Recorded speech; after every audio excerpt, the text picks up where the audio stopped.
사랑하는 우리 이무동교회 성도 여러분, 안녕하십니까? 저는 오늘 히스기야 왕의 침묵에서 배우는 교훈이라는 제목으로 함께 하나님의 말씀을 나누고자 합니다. 오늘 본문은 열왕기하 20장 또 역대하 32장 가운데에 있습니다. 오늘은 이제 히스기야 역사의 마지막 시간입니다. 저희가 지난 금요일에 성도님들의 기도와 또 사랑 덕분에 이 정상에는 제가 개인적으로 생각하기에는 저희가 한 해 동안 받은 사랑을 성도님들과 함께 나누는 청년들이 주인공이 되는 시간입니다. 주님께서 인자가 올 때 세상에서 믿음을 보겠느냐 하셨는데 우리 청년들을 보면은 여러분들이 아마 희망과 힘을 생기를 많이 느끼시고 계시리라고 생각합니다. 또 저희가 그 다음 날에는 하나님의 은혜로 이제 사진을 찍게 되었습니다. 그래서 무료로 가서 사진을 이렇게 처음에는 저는 개인적으로 AY만 찍으려고 했었는데요. 어떻게 이렇게 하다 보니까 SY 제가 생각이 짧았습니다. SY에 연합해서 이렇게 함께 즐거운 시간을 보냈습니다. 우리 이문동교회 비전이 있다면 아마 이 보석처럼 빛나는 우리 청년들이지 않을까 생각이 됩니다.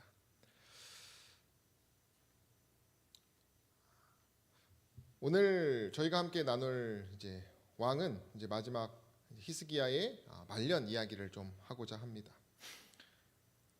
히스기야 왕은 우리가 알듯이 여호와의 힘이라는 제목이라고 제가 배웠었죠. 13대 왕으로서 이제 몰락해 가는 망해 가는 유다 나라의 마지막 선한 왕입니다. 그는 개혁을 성공적으로 이뤘고 우리가 지난 화요일에 배웠던 것처럼 그가 정말 하나님의 얼굴을 뵙고자 하는 마음, 하나님의 영광, 자신의 몸이 낫는 것이 1순위가 아니라 자신을 통해서 하나님이 얼마나 드러나시는지에 대해서만 더 관심을 가진 정말 참된 기도를 한 사람이라고 우리가 함께 배웠습니다. 자신의 모든 것을 티끌로 다 버려두고 하나님만 바라던 왕이 히스기야였습니다. 그래서 그에게는 기도 응답이 있었습니다. 역대하 32장에는 저의 모든 일이 뭐였다고 말합니까? 형통했다라고 말합니다. 영감의 글에는 인근 민족들에게 나타낸 주목할 만한 하나님의 섭리의 연속이었다 그랬어요. 그래서 쳐들어갈 수가 없었다 그랬어요. 그리고 우리가 잘 알듯이 그의 놀라운 기적이 어떤 것이 있습니까?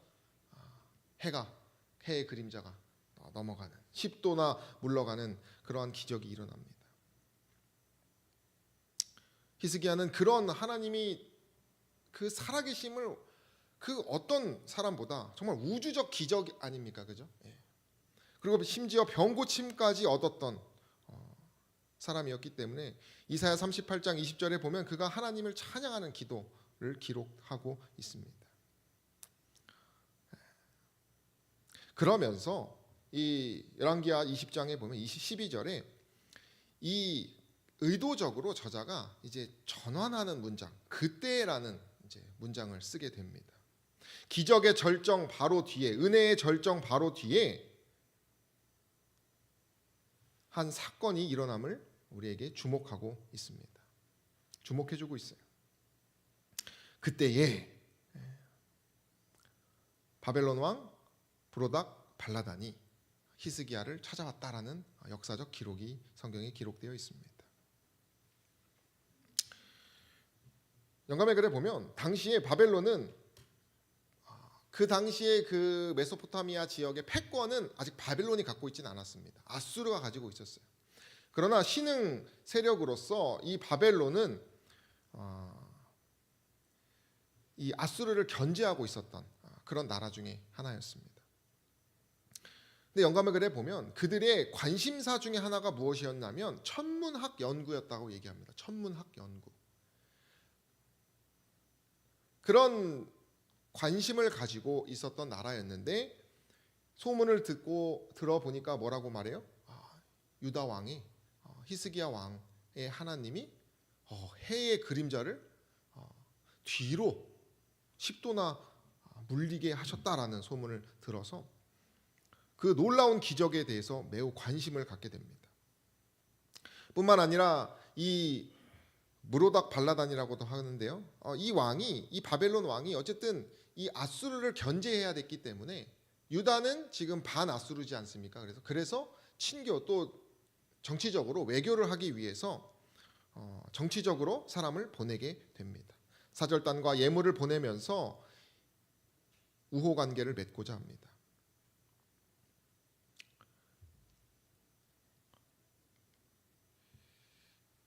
영감의 글에 보면 먼 나라 통치자에게서 온 이 사자들의 내방은 무슨 기회라고 말합니까? 하나님을 찬양할 수 있는 기회라는 것입니다.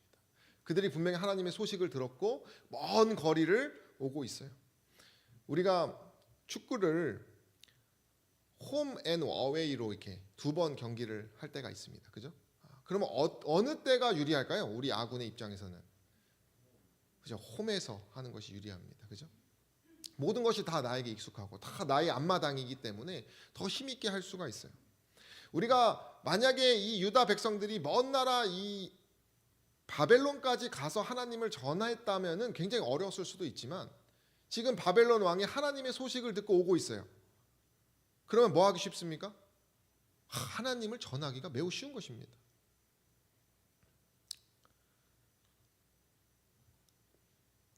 영감의 글은 그렇게 얘기하는 것입니다. 하나님을 찬양할 기회를 하나님께서 주시고 그들이 하나님을 찬양하기 매우 쉬운 조건이었다라고 얘기를 해요. 근데 우리가 알듯이 뭐 했습니까? 히스기야가 하나님을 찬양했습니까? 찬양하지 않았어요. 제가 봉두리교회에 이제 처음 갔을 때 거기는 이제 새 건물입니다. 새 건물인데 교우 인원은 저희 교회하고 비슷해요. 근데 부목사실이 아예 따로 있습니다. 제가 그 잘된 부목사실을 이제 처음 이제 갖게 된 것이죠. 그래서 이제 구도자 친구가 와서 제가 이제 교회 건물이 어쨌든 다 새 건물이기 때문에 이것저것 해주면서 이제 제 부목사실도 쓱 보여주었어요. 근데 친구가 어쩌라고 약간 이런 느낌으로 저를 이렇게 쳐다보는 생각이 납니다. 저는 그냥 하나님을 찬양하려고 하는 목적이 아니라 내가 이렇게 살고 있다. 내가 이런 어떤 좋은 부목사실을 가지고 있는 환경에서 일을 한다. 그 정도에서 저도 그쳤던 것이에요. 그러니까 친구가 이거 나한테 왜 보여주냐. 약간 이런 식으로 저를 생각하지 않았나 생각이 들어요. 히스기야는 그들의 이게 사절단이 왔을 때 정말 하나님을 찬양하는 기회였음에도 불구하고 그냥 자신의 것만 보여주기 시작합니다. 그것이 열왕기하 20장에 기록되어 있습니다. 히스기야가 사자의 말을 듣고 자기 보물고의 금, 은과 향품과 보배로운 기름과 그 군기고와 내탄고의 모든 것을 다 보여줬다 그랬습니다. 나라 안에 있는 것을 보이지 아니한 것이 있대요, 없대요? 없대요. 박박 긁어서 다 보여준 것입니다.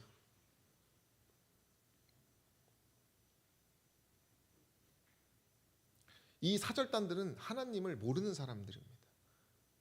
근데 그들이 그냥 눈에 보이는 것만 다 보여주니 무슨 생각을 했을까요? 와, 하나님이 위대하십니다 라고 생각했을까요? 아니면은 이 왕이 부자구나를 생각했을까요? 뭘 더 생각했겠습니까? 그들은 하나님을 보지 못한 것입니다. 이 유다하고 팀을 먹으면 아수르를 이길 수 있겠구나. 혹은 이 보물들을 다 뺐으면 우리가 부자가 되겠구나 라고 하는 아주 1차원적인 그저 세속적인 생각만 했었을 것이에요.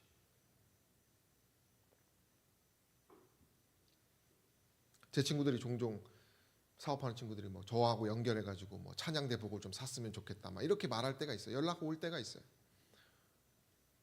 그 친구가 믿음을 가지려고 저한테 연락하는 것입니까? 아니에요. 뭐 때문에 연락을 합니까? 세상에서 이 교회의 인력을 빌려서 수익을 얻으려고 하는 것이죠. 이 히스기야는 너무나 좋은 기회의 앞에서 뭐 했다는 것입니까? 하나님을 찬양하지 않았다는 것이에요. 그는 정말 뜨거운 정말 위대한, 정말 우주적인 기도의 응답을 받았던 직후에 이런 일을 했다라고 하는 것을 우리는 기억해야 합니다. 아마 이렇게 거만한 얼굴로 자 이거 보십시오 하면서 아마 하나님 이름을 말했을 것이에요. 그러나 하나님은 하나의 도구, 그냥 겸양의 표현을 했을 것이고 모든 것을 다 뭐 했을까요? 자신의 공으로 돌렸을 것이에요. 하나님은 성공한 그리스도인의 삶을 더 조심히 다룬다는 것을 우리 생각해야 합니다. 영감의 글에는 너무나 잔인하게 써 있어요. 히스기야의 마음은 교만과 허영심으로 가득 차서 자기 자신을 뭐 하기 위해서요? 높이기 위해.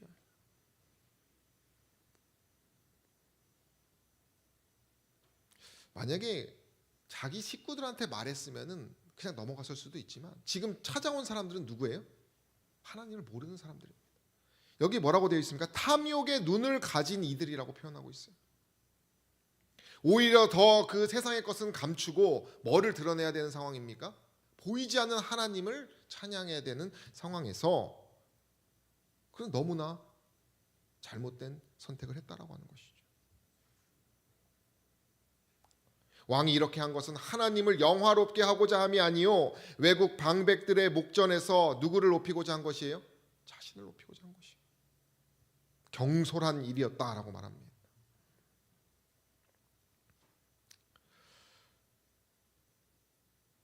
위대한 놀라운 은혜의 경험, 기적과 같은 은혜의 기도 응답을 받은 직후에 그가 했던 행동을 통해서 우리는 교훈을 생각해야 합니다.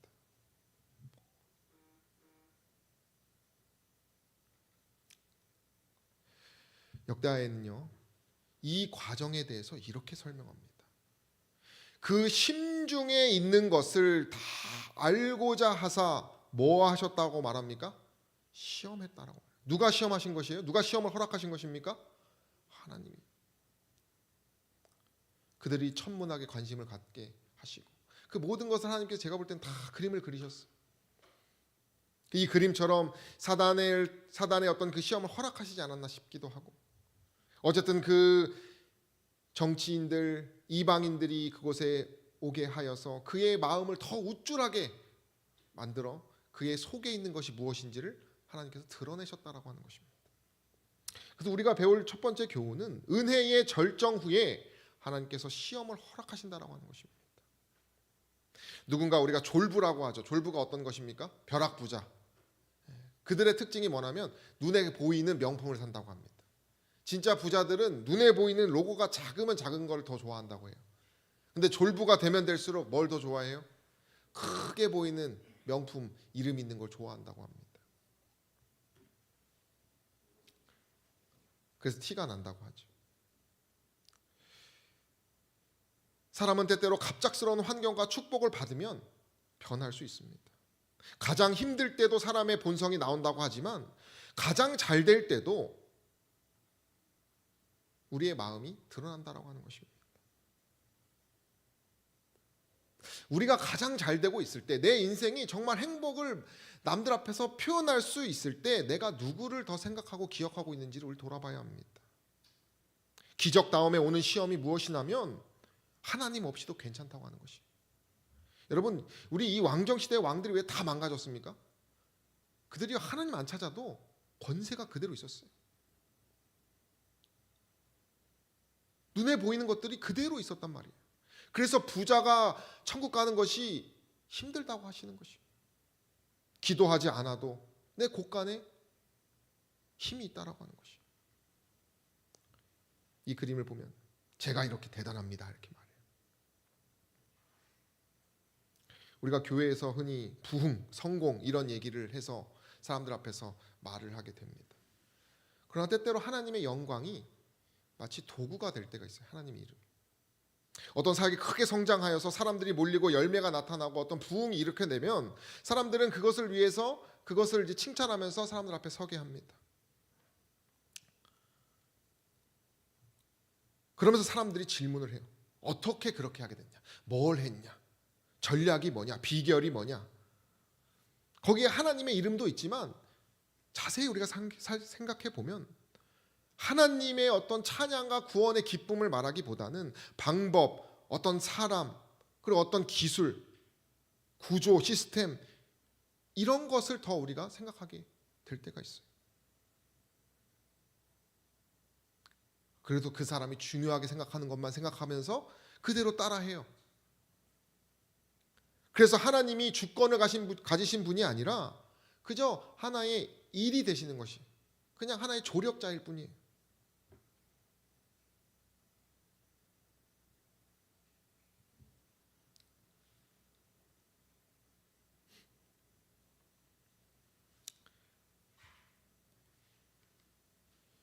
역대하에는 이렇게 얘기합니다. 히스기야가 마음이 교만하여 그 받은 은혜를 뭐 하지 않았어요? 보답지 않았다. 히스기야는 전쟁 때는 하나님께 묻고 그게 병들었을 때 하나님께 기도했지만 그가 너무나 안전해지고 평온해지고 평안해지니 하나님을 버리고 있다라고 하는 것이, 우리의 일상에서 취업이 되고 재정이 회복되고 관계가 회복되고 우리가 그렇게 되었을 때, 그것이 되지 않았을 때는 처절하게 기도했다가 되고 나니 이제는 좀 기도 안 해도 되겠지, 이제는 내가 저녁 예배 안 가도 되겠지, 내가 이제는 하면서 자기 합리화를 하면서 조심함이 사라지고 말이 가벼워지고 판단이 흐려지고 그러다가 더 추락하는 경우가 있어요. 그리고 남들로부터 저 사람이 어떻게 신앙인이냐라고 손가락질 받을 수도 있다라고 하는 것이, 우리가 이러한 경우가 얼마나 많습니까? 우리가 한번 생각해 봐야 합니다. 오늘 우리는 주로 성공을 가지고 무엇을 말하며 무엇을 자랑하고 있습니까?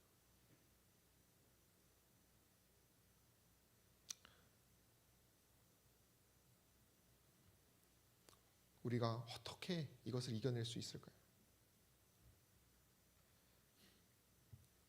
이번에 동중한 40회 총회가 폐회되면서 저는 이런 표현을 처음 들어봤던 것 같아요. 저도 이제 9년 차고 뭐 임시도 하고 이렇게 합회장님들의 마음을 이렇게 많이 들었지만, 합회를 보고 하나님을 볼 수 있도록 하는 회기가 되겠다라고 하면서 끝났어요. 여러분, 그렇게 말하는 게 쉽지 않습니다. 그죠? 저를 통해서 하나님을 볼 수 있도록 하겠다라고 하는 것은 굉장히 큰 믿음의 용기가 필요합니다. 그리고 그것을 증명해내는 것도 더 힘든 일이에요. 그러나 하나님께서는 그런 것을 기뻐하신다는 것이죠. 동전합회를 위해서 기도해 주시기를 바랍니다. 성경은 하나님께서 자랑하지 말라 그랬어요. 그리고 뭘 자랑하라고 하셨냐? 곧 이것으로 자랑할지니 곧 명철하여 나를 아는 것과 나 여호와는 인애와 공평과 정직을 땅에 행하는 자인 줄 깨닫는 것이라 그랬어요. 이 일만 기뻐한다면, 이 일만 자랑한다면 나는 제일 기쁘다고 하나님께서 말하셨다는 것이요. 여러분, 달란트의 비유에서 달란트 최종적인 목표가 무엇입니까? 하나님께 칭찬받고 내 거룩한 내 기쁨에 참여하는 것이요.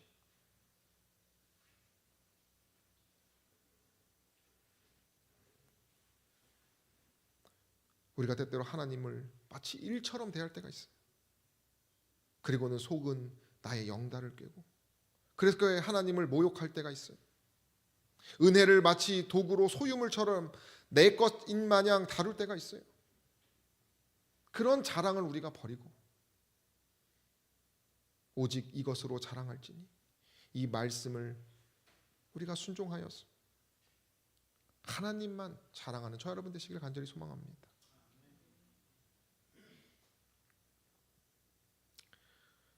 우리 청년들하고 각자 사명서를, 제자도 사명서를 정해서 가정에서, 학교에서, 사회에서, 교회에서 내 스스로 또 이런 계획을 해서, 저희가 처음에는 내가 이번 주에 이 일을 위해서 이 계획을 세워서 얼마나 열심히 했고 얼마나 이뤘는지를 말했다가, 이제는 제가 이제 청년들한테 이렇게 물어봤어요. 너가 그렇게 성공한 일로 하나님의 영광은 어디에 있었는지 생각나는 거 있냐고 제가 물어보았어요. 그랬더니 이 질문은 좀 어려운 것이에요. 내가 이 일을 했습니다. 이 일을 하기 위해서 열심히 노력했습니다. 힘들었습니다. 혹은 실패했습니다는 말할 수 있지만 내가 그 일을 해내고 난 다음에 하나님의 영광이 무엇이었는지 말하는 것이 성현들에게 어렵다는 걸 제가 느꼈어요.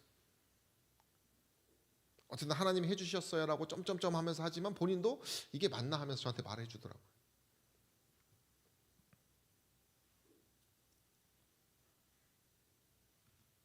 우리가 두 번째 히스기야의 이 실패에서 배울 교훈은 일상의 선한 영향력이 시험의 열쇠라는 것이에요. 우리가 흔히 이번에 승진했다. 내 성과가 이렇게 나왔다. 내 자녀들 성적이 올랐다. 이렇게는 쉽게 말할 수 있습니다. 많은 그 과정에서 하나님이 얼마나 기뻐하셨는지, 하나님의 기쁨이 무엇이었는지, 하나님의 영광이 얼마나 드러났는지를 말하는 것은 쉬울까요? 어려울까요? 우리가 그것이 익숙하지가 않아요.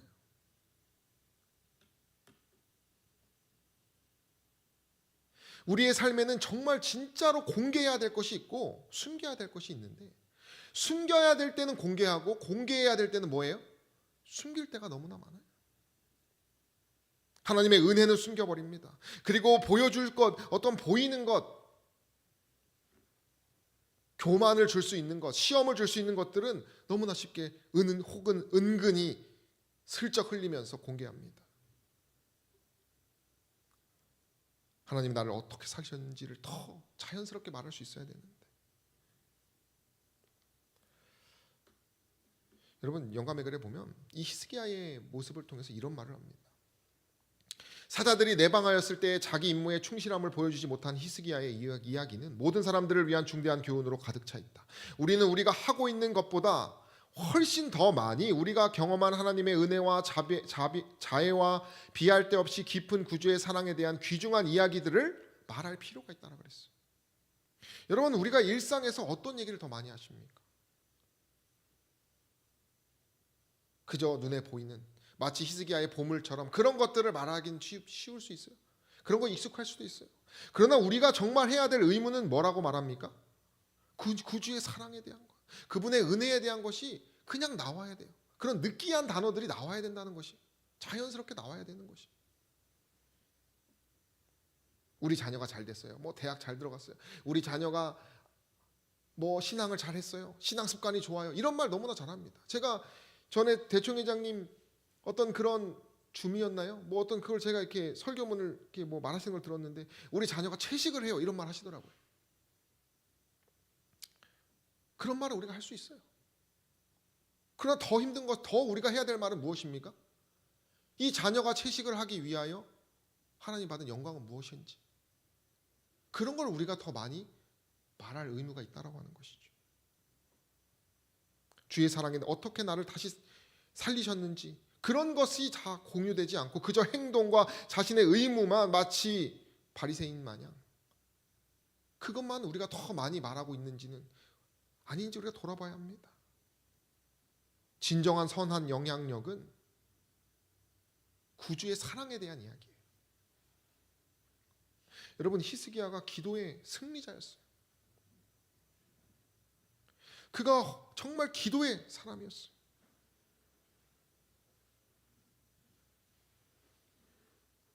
그러나 그는 은혜를 받은 것을 침묵했습니다. 그가 만약에 보물창고가 아니라 성령의 자신의 창고를 보여주었다면 어떻게 됐을까요? 하나님이 더 영광을 받으셨을 것이요.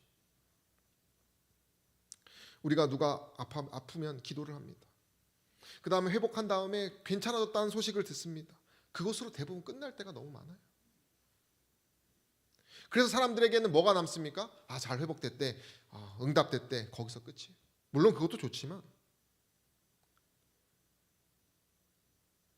그 과정에서 하나님이 어떻게 일하셨는지, 어떤 눈물의 기도가 있었는지, 그런 얘기를 우리가 더 많이 할 필요가 있는 것이,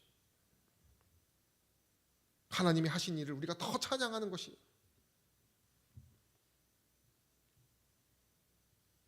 우리가 가정에서도, 제가 아버지한테 종종 할 말이 있어요. 우리가 흔히 자녀들에게 뭐 해라, 믿음 잘 지켜라, 열심히 살아라. 이런 말을 많이 하죠. 그죠? 잔소리들을 많이 합니다. 사랑해서 하는 말입니다. 그러나 우리가 자녀들에게 아버지가 무너졌을 때 하나님이 날 이렇게 살리셨다. 아들아, 오늘 하루 하나님, 나의 하나님은 이랬다. 엄마랑 싸웠는데 내가 아버지하고 하나님과 씨름해서 이렇게 내 교만이 하나님을 통해서 살아났다. 그런 얘기는 우리가 들려주지 않았습니다. 왜 그래요? 부끄러우니까. 은혜에 대해서는 우리는 너무나 침묵하게 됩니다. 그러나 진정으로 필요한 말은 무엇이에요? 그런 것들이에요. 하나님이 주인공인 이야기. 그저 하나님의 은혜가 마치 그냥 배경이 아니라 내가 주인공이 되기 위한 하나의 판을 깔아주는 그런 도구가 아니라 그냥 하나님 자체가 뭐 해야 돼야 됩니까? 그 주제여야 되는 것이.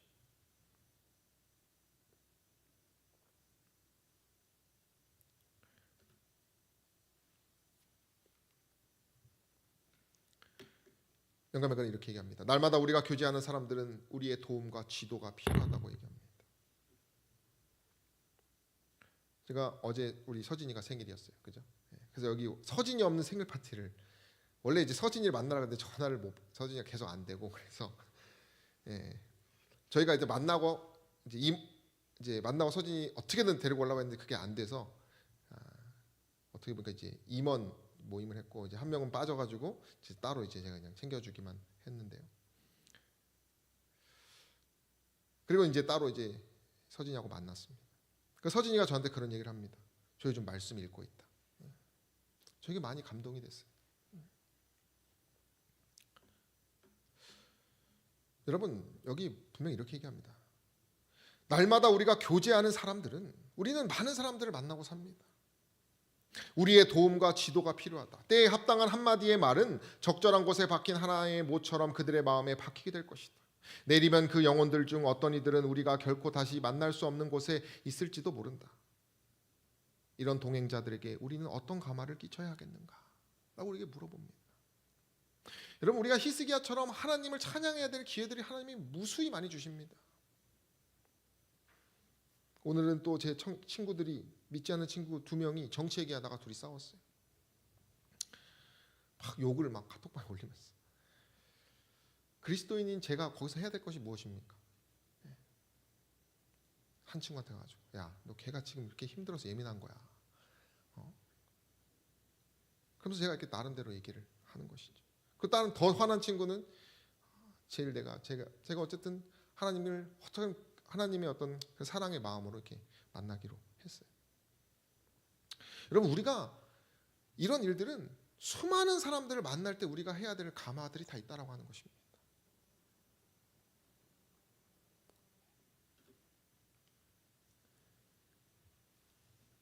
우리는 사람들의 마음에 심은 사상들을 거두어 들일 수 없다. 만일 그 사상들이 악한 것이라면 우리 힘으로 멈출 수 없는 악의 조수, 곧 환경의 열차를 움직이게 한 것이다. 그 반면에 만일 우리가 우리의 모본, 우리 함께 읽어볼까요? 그 반면에, 시작. 그 반면에 만일 우리가 우리의 모본으로 다른 사람들로 선한 원칙들을 개발하도록 도와준다면 우리는 그들에게 선을 행할 능력을 주는 것이다. 그들은 차례로 그 유익한 감화를 다른 사람들에게 끼치게 된다. 이리하여 수백 수천의 사람들이 우리의 무의식적인 감화로 인하여 도움을 받게 된다. 그리스도의 참된 추종자는 그가 만나는 모든 사람들의 선한 목적을 굳게 한다. 그는 믿지 않고 죄악을 사랑하는 세상 사람들 앞에 하나님의 은혜의 능력과 당신의 품성의 완전함을 나타내고 있다. 우리는 우리가 만나는 모든 사람들, 일상에서 하나님을 나타내야 합니다. 우리가 그 사람과 밥을 먹다가도 호시탐탐 생각해야 돼요. 뭘 생각해야 됩니까? 내가 어떻게 하나님을 표현할까?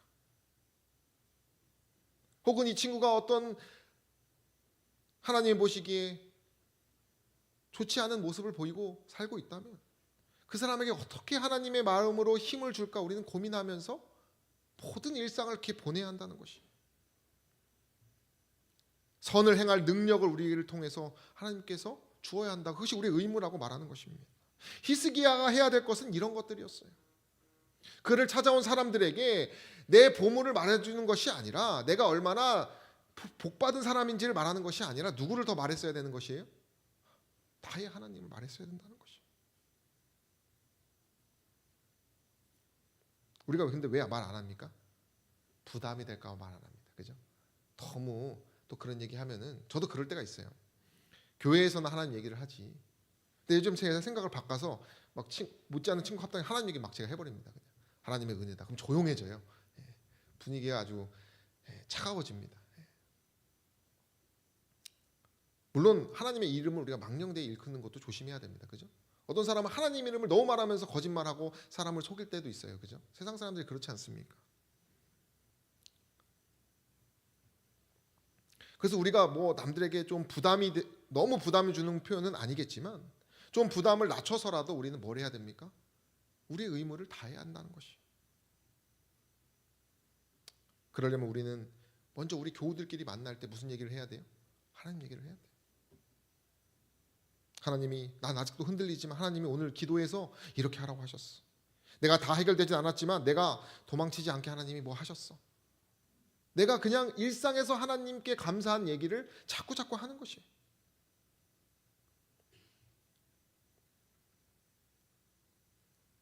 우리가 그러나 그런 거를 하지 않고 배려만 계속하면 어떻게 되는지 아십니까? 나중에 할 줄을 모릅니다. 영감은 이렇게 얘기합니다. 정신과 마음이 하나님의 사랑으로 충만할 때 영적 생애와 관계 있는 것들을 나누는 것이 어렵지 않을 것이다 라고 이렇게 말합니다.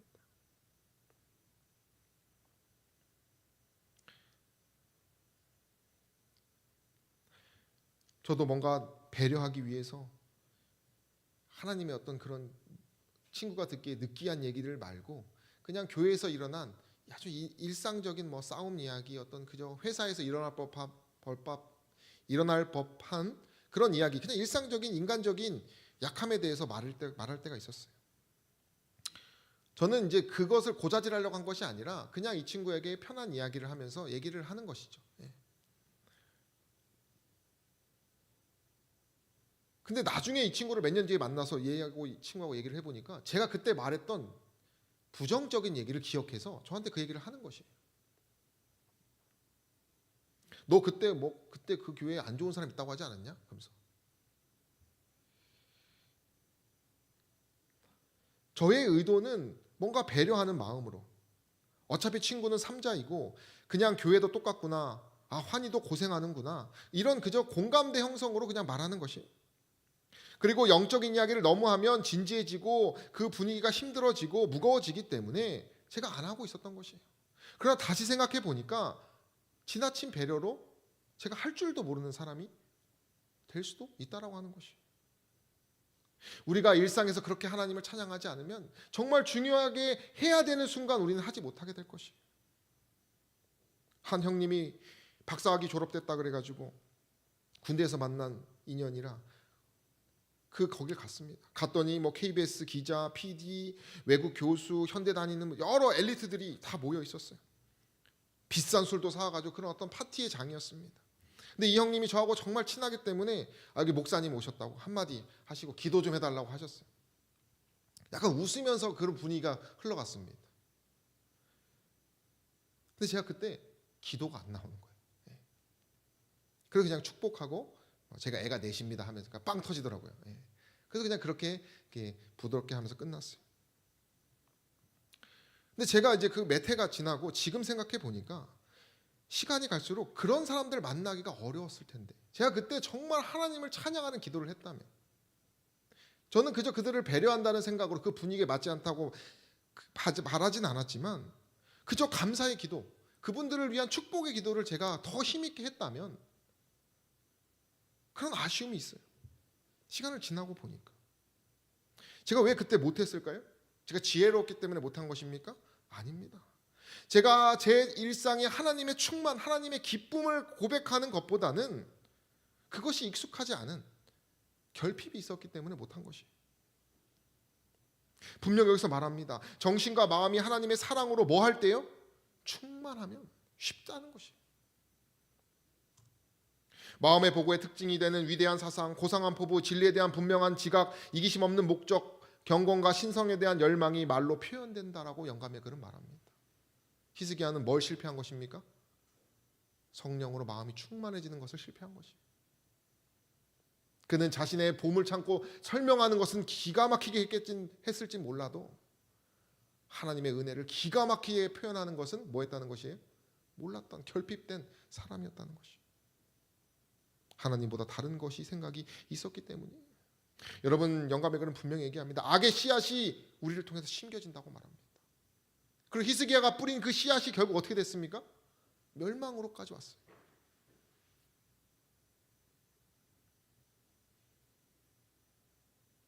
우리는 기쁠 때나 슬플 때나 환경과 변함없이, 내 감정과 변함없이 하나님을 늘 고백하는 삶을 살아야 됨을 기억하시게 되기를 바랍니다.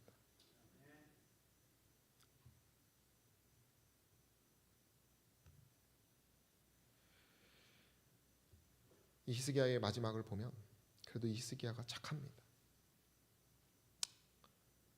이사야가 와서 히스기야에게 당신 가서 무슨 말 했냐 했더니 다 말을 해요. 그리고는 이사야가 이제 그의 심판에 대해서 얘기를 합니다. 내 열조가 오늘날까지 쌓아둔 것이 모두 어디로 옮겨집니까?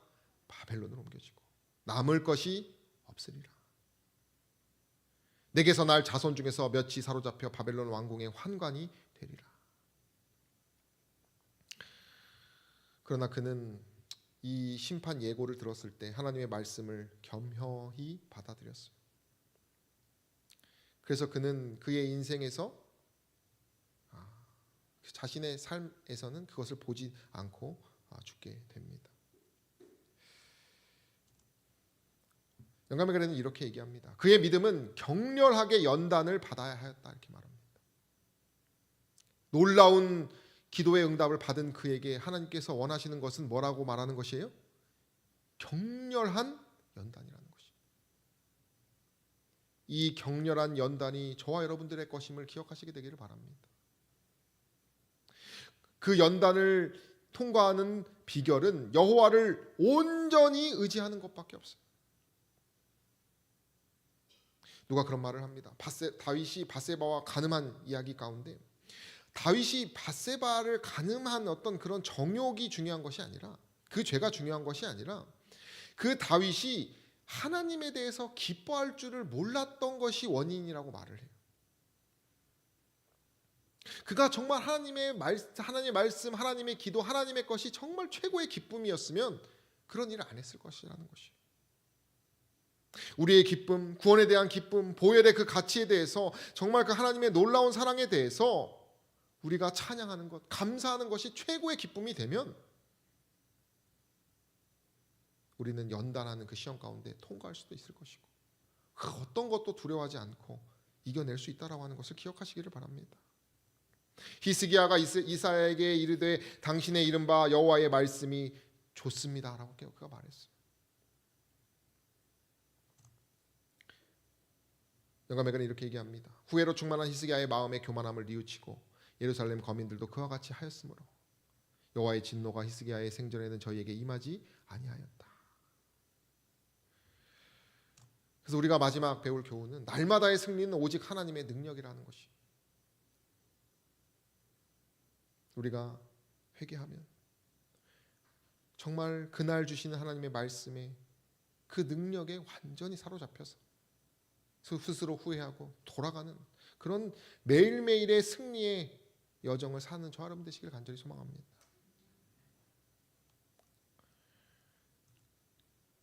우리가 나다나엘, 제가 지난 시간 들어보니까 빌립이라고 해서 나다나엘에 하나님께서 만나셨죠. 우리 생애빛에 쓴 글을 함께 읽겠습니다. 예수께서는 시작.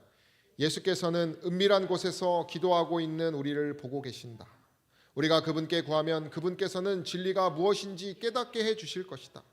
우리가 겸손하게 도움을 구하면 하늘에서 온 천사들이 우리와 함께하고 우리의 생각을 지도할 것이다. 나다나에게 임하신 하나님을 생각하는 저 여러분 되시길 바랍니다. 우리를 위해 하나님은 늘 우리를 보고 계셔요.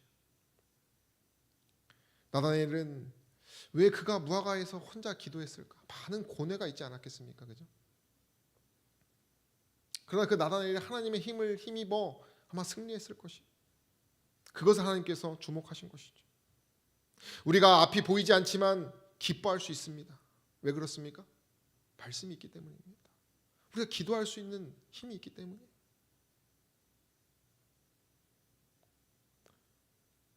제가 우연히 인터넷에서 한 영상을 보았어요. 엄마, help please 하면서 도와달라고 하는 아이예요. 또 부릅니다. 마마, help 합니다. I need you 하면서 엄마가 필요하다고 말하고 있어요. 근데 이 아이는 이제 눈이 보이지 않는 아이예요. 근데 엄마는 사실 부엌에서 그 아이의 거실에 있는 아이를 보고 있습니다. 그 아이의 음성도 듣고 있어요. 그러나 가만히 있습니다.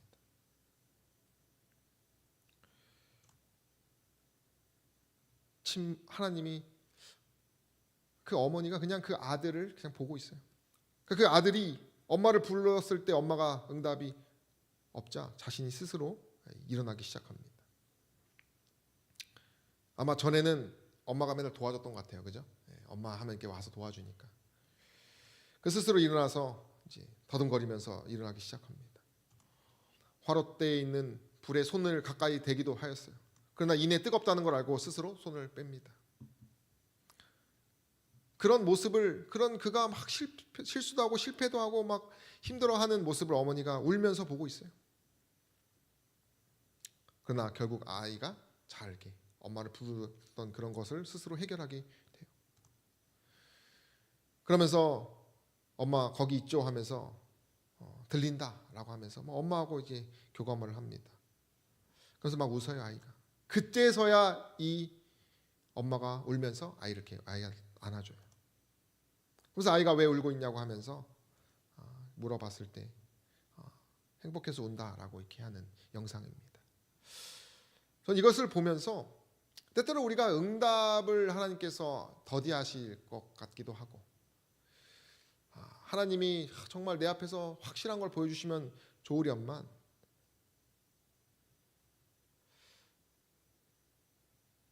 그러지 못할 때가 우리가 있는데 이 엄마가 왜 그렇게 기다리고 있었습니까? 누구를 위해서 기다렸어요?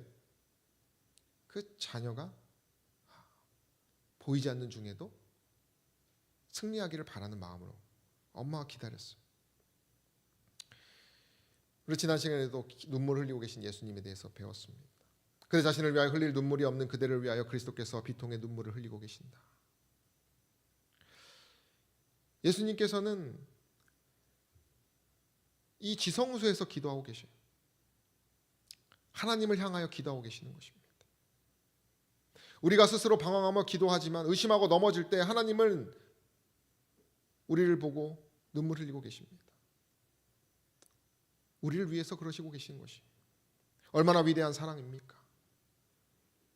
우리는 날마다 이 하나님의 사랑을 생각하면서 회개하고 뉘우쳐야 합니다. 그리고 하나님을 향하여 기도하는 예수님처럼 우리도 날마다 보이진 않지만 하나님과 함께 믿음을 고백하면서 우리가 승리하는 삶을 살아야 해요. 그것이 우리가 정말 날마다 하나님과 승리하는 비결이라는 것을 기억하시기를 바랍니다. 우리가 교훈을 다시 정리하면 첫 번째는 은혜의 절정 후에 시험을 허락하시는 하나님이 있습니다. 두 번째는 일상의 선한 영향력이 시험의 열쇠라는 것이 우리가 은혜를 절대 침묵하지 마시고 우리 나름대로 고백하는 저 여러분 되시기를 바랍니다. 그리고 세 번째로 날마다의 승리는 오직 하나님의 능력으로 된다는 사실을 기억하시기를 바랍니다. 인자가 올 때에 세상에서 믿음을 보겠느냐 하셨어요. 오늘 어제 한 형이 저에게 전화가 왔습니다. 목회를 하다가 그만둔 형이에요.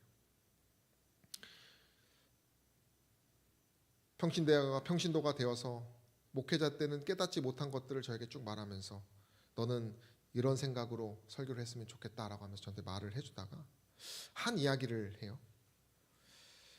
성도들이 어떤 것으로 기뻐하느냐가 목회자의 책임이라는 것입니다. 만약 그가 돌보고 있는 성도들이 영적이지 않은 것으로 기뻐하고 있다면 목회자가 주는 꼴이 그에게 기쁨이 되지 않기 때문이라는 말을 저한테 해주더라고요. 쉽게 말하면 우리 청년들이 허영이 더 즐겁다면, 우리 청년들이 자기를 높이는 일이 더 즐겁다면, 하나님 안에서 기뻐하는 것이 덜 기쁘다면 그것이 목회자가 영적이지 않은 것이기 때문이라고 이렇게 말해주는 이야기를 제가 들었어요.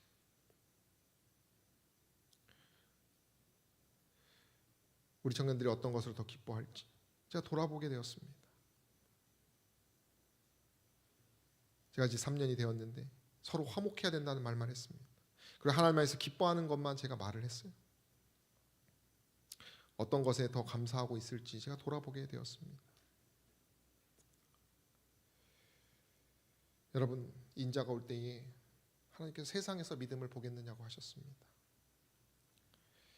우리가 하나님께서 우리를 통해 많은 감화를 주고 계시는데 우리가 오늘 이 시간 더욱더 하나님께 나아가셔서 정말 하나님이 최고의 기쁨이 된다는 사실을 하나님께서 우리에게 맡겨주신 모든 이들에게 전하는 저 여러분 되시기를 간절히 소망합니다.